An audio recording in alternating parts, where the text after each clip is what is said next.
Welcome to this training session on energy balance in an energy community. This video is part of the Energy Communities Fundamentals and Technical Insight module. This asynchronous training is a supporting tool developed within the EnerCmed project, which proposes and implements innovative approaches to promote the energy transition in Mediterranean port cities. The EnerCmed project aims to combine the reduction of energy poverty in marginalized urban areas with the use of nature-based solutions to mitigate urban heat islands. The project is being implemented in 5 residential areas of port cities across Spain, Croatia, Greece, and Italy. The approach involves training, capacity building, and technical assistance with the active involvement of municipalities, urban authorities, and local stakeholders. The objectives of this training module are threefold. First, to understand the connection between energy production and consumption within a renewable energy community.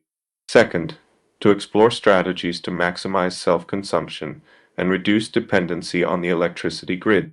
And third, to present solutions for energy storage and demand management that support both energy security and economic performance. Energy balance is key for resilience, efficiency, and equality in renewable energy communities. It directly affects energy performance, environmental impact, and the economics of the community. Because renewable energy is intermittent, for example, solar panels generate electricity mainly around midday while residential demand usually peaks in the evening. It becomes crucial to manage this imbalance effectively. The energy balance shows how much of the renewable energy produced by the system is effectively used by the community members instead of being wasted or exported to the grid. The core principle of a renewable energy community is energy sharing. When one member generates excess electricity, it can be shared or sold to other members, enhancing both resilience and efficiency. Let's define some key terms. Production refers to the electricity generated, in this case from photovoltaic panels. Consumption is the aggregated demand of all community members. Self-consumption includes 2 parts: real self-consumption, when the producer uses their own energy, and virtual self-consumption, when the energy is shared among community members. Importantly, the energy balance must be evaluated on an hourly basis to capture the variability of both production and demand. Let's now move to self-consumption and shared energy. In a renewable energy community, the challenge is to maximize the overlap between the hours of energy production and the hours of energy consumption. When these overlap, more of the energy is self-consumed. When they do not, a mismatch occurs, and the community either relies on the grid or wastes potential renewable energy. This is where strategies such as storage and demand-side management come into play. This figure shows the shared electricity profile during a typical winter week in Genoa. We can observe 3 things. First, the intermittency of solar production, which only occurs during daylight hours. Second, the aggregated demand, which continues across the full 24 hours. And third, the relatively small surplus in winter, because production is limited and is often absorbed by the community's continuous demand. Here we see the shared electricity profile over the course of a typical year. The seasonal effect is evident. In summer, there is a significant surplus of production compared to aggregated consumption. This surplus could either be sold to the grid, stored in batteries, or used for flexible loads.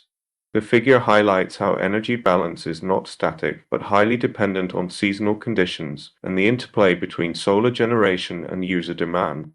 The self-consumption factor represents the fraction of produced energy that is actually consumed by the community. It depends on the number of participants and on their consumption profiles. In Genoa, with a photovoltaic plant of 50 kilowatt and 35 residential consumers, the typical self-consumption factor is around 60%. This means that 60% of the electricity produced by the solar system is used directly within the community. The factor can be improved with storage solutions or demand management, but this usually requires additional investments. Moreover, it is important to recognize that increasing self-consumption for the community does not always translate into higher benefits for every individual member. Equity between participants must therefore be carefully managed. To address these challenges, renewable energy communities can adopt different strategies.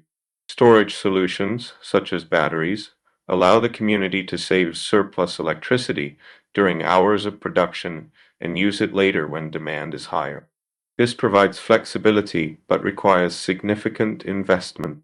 Demand-side management strategies involve adjusting the timing of electricity use. For example, households could run appliances or charge electric vehicles during hours of high solar production. These strategies rely on smart systems that provide real-time information on production, consumption, and storage level. In addition, communities may benefit from economic incentives that are linked to the amount of shared energy. Several strategies can be implemented to improve the overall energy balance. Increasing the number of participants helps to better match production with diverse consumption patterns, although equity must be monitored. Storage solutions, such as batteries, enable surplus energy to be shifted to nighttime use. Demand-side management encourages consumers to adapt their usage to times when renewable energy is abundant.